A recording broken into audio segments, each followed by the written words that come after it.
جگمگاتا ہوا ستارہ تھی کہ جن کے بارے میں جتنا زیادہ بات کی جائے اتنی کم ہے، لیکن مختصراً ہم یہ کہہ سکتے ہیں کہ اللہ رب العزت نے اپنے حبیب صلی اللہ علیہ وسلم کی تشریف آوری کے لیے جو انتظامات فرمائے، حضرت آدم علیہ السلام سے لے کر حضرت ابراہیم علیہ السلام تک، حضرت ابراہیم علیہ السلام سے لے کر حضرت اسماعیل علیہ السلام تک، حضرت اسماعیل علیہ السلام سے لے کر حضرت عبد المطلب اور حضرت عبداللہ اور حضرت آمنہ تک اللہ رب العزت نے، بلکہ حضرت حلیمہ سعدیہ تک اللہ رب العزت نے جن جن ہستیوں کو رسول رحمت صلی اللہ علیہ وسلم کی دنیا میں تشریف آوری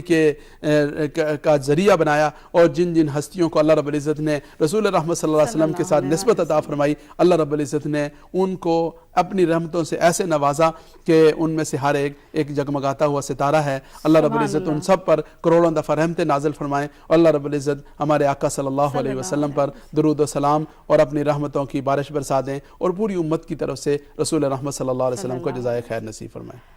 مفتی صاحب ماشاءاللہ بہت ہی خوبصورت انداز میں آپ نے بہت متاثر کن اور سود مند گفتگو کی ہے، اللہ کریم آپ کو اجر عظیم عطا فرمائے، آپ کی آمد کا بے حد شکریہ۔ ناظرین کرام، یقیناً اس پروگرام سے، اس ایمان افروز گفتگو سے،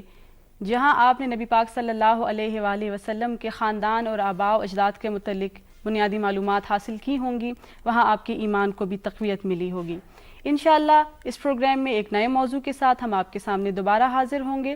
اور اپنی رائے دینے کے لیے، اپنا فیڈ بیک دینے کے لیے آپ جوائن کیجئے ہمارا فیس بک پیج www.facebook.com/میرا پیمبر عظیم تر ہے۔ اب تک کے لیے اپنی میزبان سلما خان کو دیجئے اجازت۔ السلام علیکم ورحمۃ اللہ۔ بشر نہیں عظمت بشر ہے، میرا پیمبر عظیم تر ہے۔